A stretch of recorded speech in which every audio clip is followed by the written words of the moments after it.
Hey guys, welcome back to Firearms and Fellowship.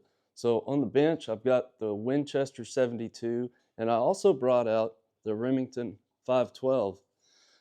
This would have been the rifle that Winchester was really competing with.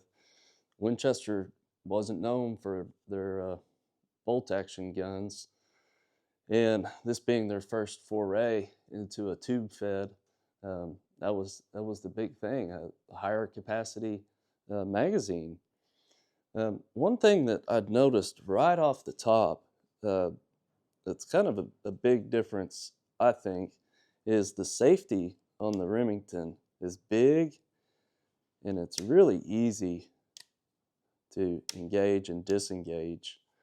On the Winchester, um, it's a little smaller and it's a little harder to use, honestly. But that's just one thing. Um, on this 72, on the later models, they stamped 2 digits underneath the barrel, and that would tell you what date it was made in. So we're going to take this apart and see if this one's stamped. If it is, that'll tell us a lot. 'Cause there's a lot going on with these 72s. It's kind of a murky water. Let me bring you in, and we'll dig into this. Okay. Pull you out just a little bit so you can hopefully see what I'm doing here. Now, one thing that we can look at first is the bolts on these. Okay, and to take this out, we're just gonna pull the trigger and bring it out. And if you're like me, you're curious, want to see these things, so. All right, here is the bolt on the 72. Got 2 beefy extractors there.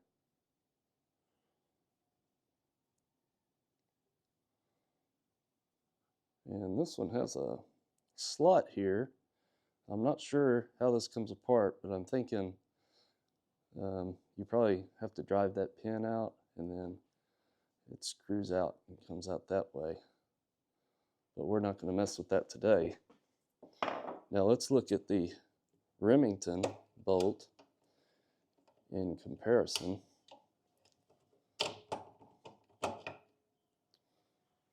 Take a look at it first.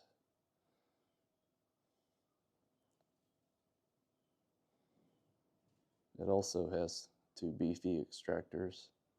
Well, I tell you, the machining on these things is just incredible.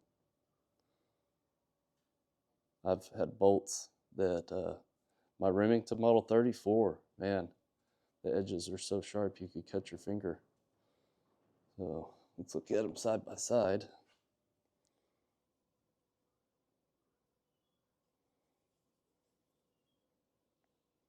So yeah, just something to look at. All right, let's set those to the side and kind of give you a peek on the inside of the Remington.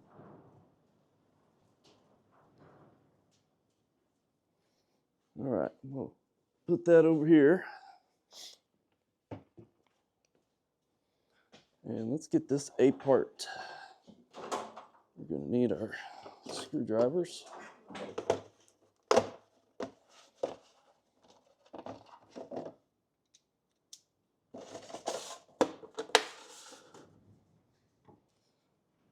And we'll flip it over.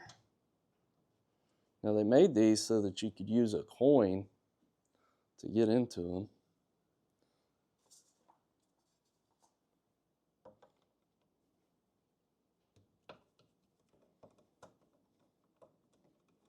I'm just going to kind of hold this so it doesn't fall out.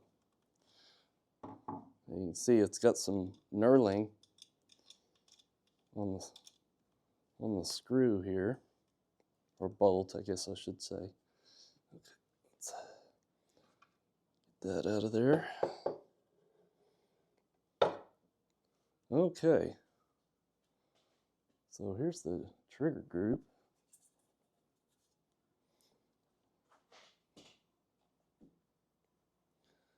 That looks reminiscent of the 74. Interesting.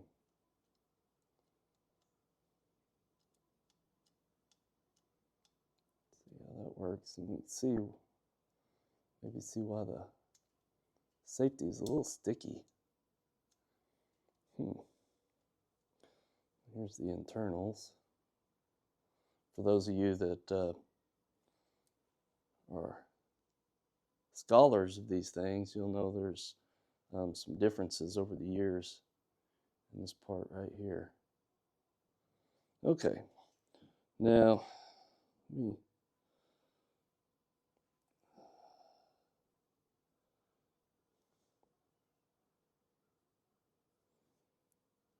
there's some markings here.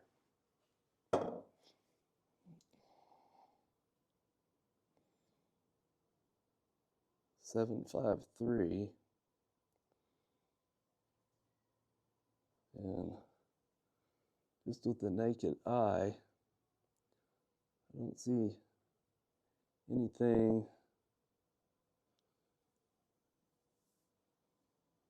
showing I don't see any numbers under there.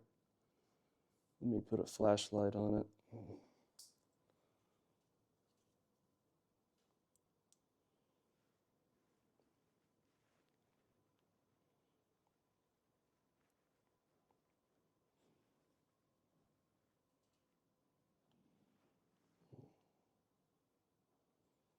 I don't see anything. Oh, yep.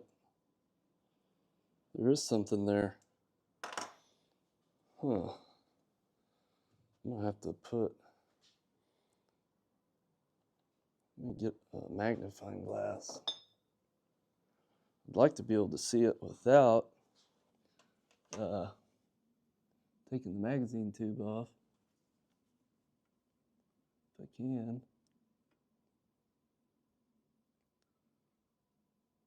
There's definitely something under there.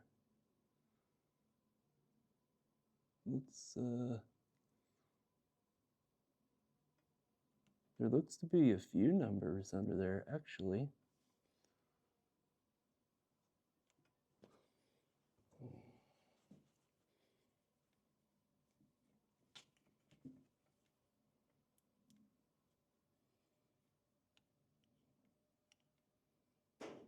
Yeah, there's definitely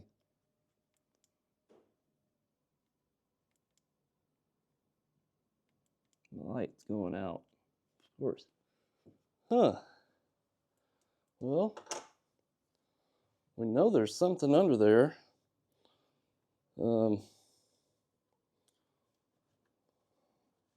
really didn't want to take this magazine tube off if I could help it.